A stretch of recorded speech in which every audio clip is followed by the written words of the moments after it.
500 साल तक जल समाधि में रहे महाराज महाकाल। मुस्लिम शासक ने मंदिर तोड़वा बनवा दिया था मस्जिद। अपने बनने के बाद से महाकाल मंदिर कई बार टूटा और फिर इसका निर्माण हुआ। मुस्लिम शासकों ने कई बार इस मंदिर को ध्वस्त कर दिया।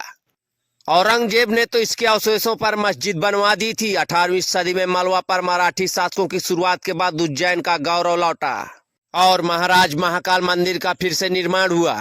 आपको बता दें कि उज्जैन के महाराज महाकाल का मंदिर पूरी दुनिया में मशहूर है। 12 ज्योतिर्लिंगों में अकेला दक्षिण मुखी ज्योतिर्लिंग है और पौराणिक कथाओं के अनुसार द्वापर युग में स्थापना के बाद से महाकाल मंदिर कई बार टूटा और बना और विदेशी आक्रमणकारियों ने कई बार इस पर हमले भी किए। हालत यह हो गई कि करीब 500 साल तक भगवान महाकाल को जल समाधि में रहना पड़ा और मंदिर के इतिहास में मंगलवार को नया अध्याय लिखा गया है, जब महाकाल लोक के लोकार्पण के लिए प्रधानमंत्री नरेंद्र मोदी उज्जैन पहुंचे हैं। और द्वापर युग में जब भगवान श्री कृष्ण उज्जैन में शिक्षा प्राप्त करने आए थे तो उन्होंने महाकाल स्रोत का गान किया था और गोस्वामी तुलसीदास ने भी महाकाल मंदिर का उल्लेख किया है। 6ठी शताब्दी में राजा चंद्रप्रद्योत के समय महाकाल उत्सव हुआ था, यानी भगवान बुद्ध के समय भी महाकाल उत्सव मनाया गया। और महाकाल मंदिर आज जिस स्वरूप में दिखता है वैसा पहले नहीं था। मुस्लिम शासकों ने महाकाल मंदिर पर हमला कर इसे कई बार तोड़ा और फिर कई बार इसका पुनर्निर्माण हुआ।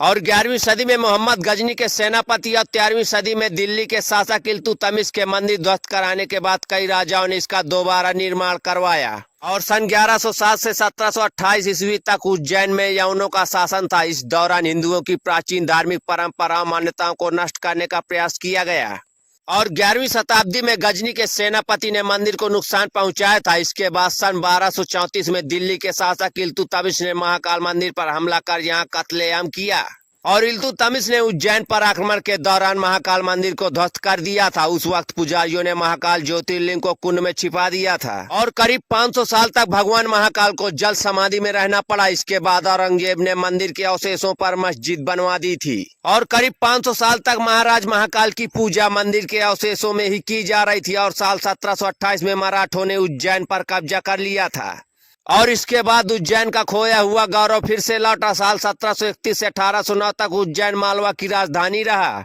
और मराठों के शासनकाल में उज्जैन में 2 महत्वपूर्ण घटनाएं हुई। पहली, महाकालेश्वर ज्योतिर्लिंग को पुनः प्रतिष्ठित किया गया और दूसरी, शिप्रा नदी के तट पर सिंहस्थ पर्व कुंभ शुरू हुआ और महाराज महाकालेश्वर मंदिर का पुनर्निर्माण ग्वालियर के सिंधिया राजवंश के संस्थापक महाराजा राणोजी सिंधिया ने करवाया था और उन्हीं के प्रेरणा पर यहाँ पर सिंहस्थ समागम की दोबारा शुरुआत हुई। और मंदिर के पुनः निर्माण और ज्योतिर्लिंग की पुनः प्राण प्रतिष्ठा कराने से पहले राणोजी सिंधिया ने उस मस्जिद को ध्वस्त करा दिया था जो औरंगजेब ने बनवाया था। आज की इस खबर पर आप क्या राय रखते हैं हमें कमेंट बॉक्स में जरूर बताएं। ऐसी खबरों के लिए हमारे साथ बने रहने के लिए अगर फेसबुक पर देख रहे हैं तो फॉलो करें, अगर यूट्यूब पर देख रहे हैं तो सब्सक्राइब करें। ब्यूरो रिपोर्ट, उत्तर भारत टाइम्स।